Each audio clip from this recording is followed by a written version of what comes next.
Assalamu alaikum balima bamananga mela bera jele nga foli ba bera jele kor bashi gon dem ko sira anyira ubiya nala ka nye bashi fo itana nga foli ba bera jele kerengere na mo minu ye youtube sanve ma kurawye ani tiktok ka minu ye ndusu mumble ajara ko sebe aw bera jele foli no vraiment anyira ubiya fo kon tana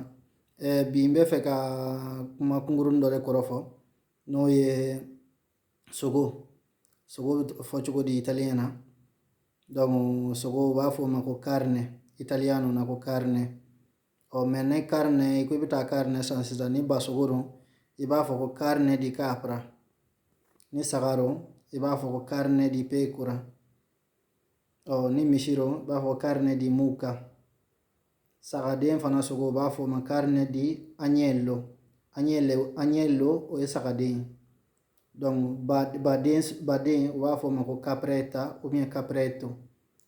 o y'a cɛman ye capretta o y'a musoman ye sagaden o ye agnello ye donc n'i bɛ fɛ k'a fɔ k'i mago bɛ sogo la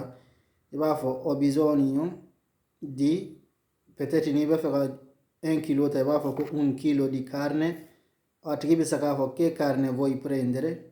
yala i bɛ fɛ ka carne sogo suguya jumɛn ta i b'a fɔ carne di mucca o ye misi sogo ye walima carne di pecora n'o ye saga ye walima carne di capra o ye ba ye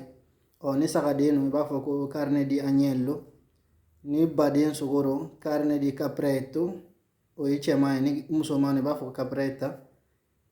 mais carne da non confondere con cane o ye wulu ye cane o ye wulu ye donc carne de ko don hali ni tangaranga dɔw b'a fɔ ko cane ko voglio mangiare cane non cane carne ok o de kuno donc nga foli b'aw bɛɛ lajɛlen vraiment mɔgɔ minnu bɛ ka n dusukun bila a diyara n ye kosɛbɛ kosɛbɛ halisa a ye continue a ka j'aime bila o ka di n ye kosɛbɛ n yɛrɛ bɛ n seko kɛ n'ala ka diɲɛ aw bɛɛ lajɛlen folen no aw k'an mɛn don wɛrɛ inchallah merci